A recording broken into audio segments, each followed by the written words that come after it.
pay my respect to the country that I stand on.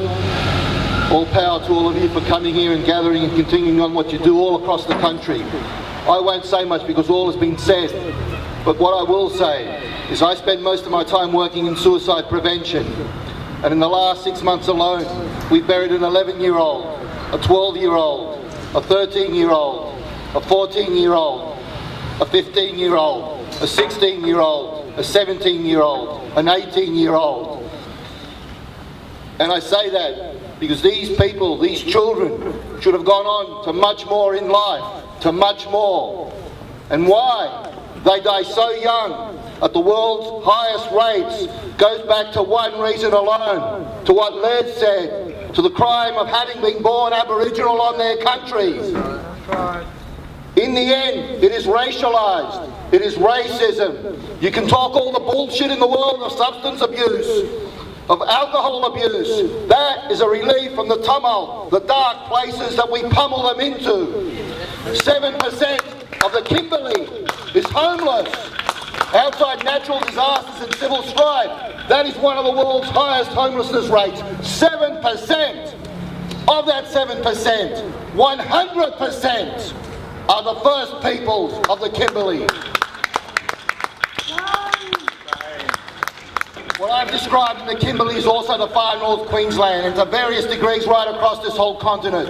But the more west you go across this continent, the more the hits on the first peoples, the more racist it gets. And the mother of all these statistics, the mother of all these hits is Western Australia. And don't take my word, look at the narrative.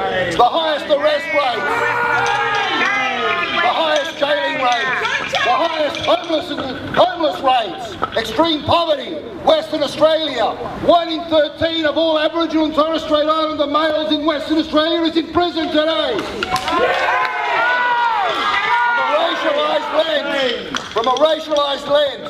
From a racialised lens, that is the mother of all jailers in the whole world.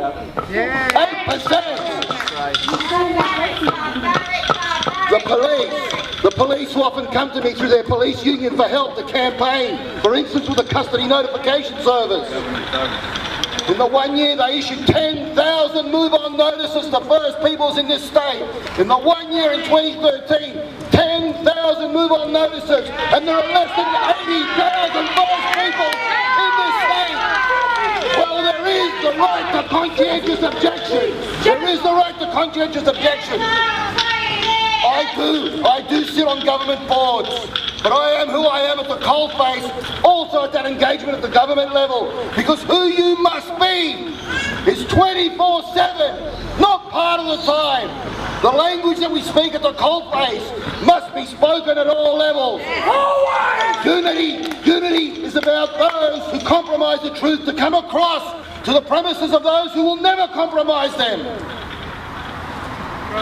When I said that the mother of all jailers is Western Australia and Australia, of our first peoples from a racialised lens, well, where it hurts most, with the removal of children. I can't find a statistic in the world worse than Australia's for the removal of children. In New South Wales, 1 in 10 of all Aboriginal children have been removed from their families. 1 in 10. 1 in 10. But what it will take is a cultural shift, because it will happen no way else.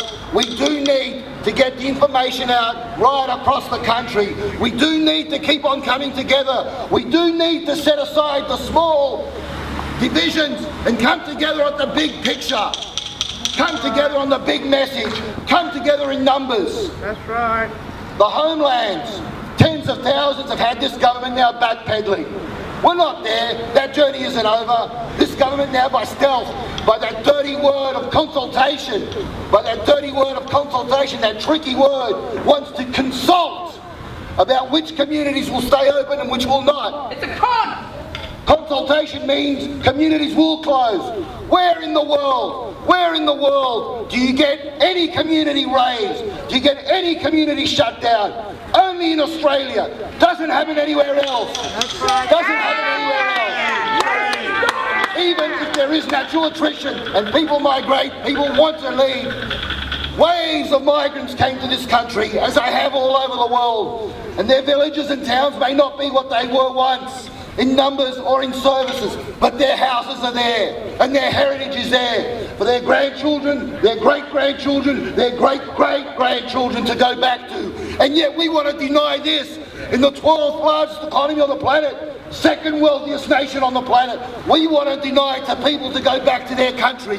We want to raise communities as we did in Bulgaria, in the Kimberley, where 62 homes were razed to the ground. A beautiful place that people cannot go back to.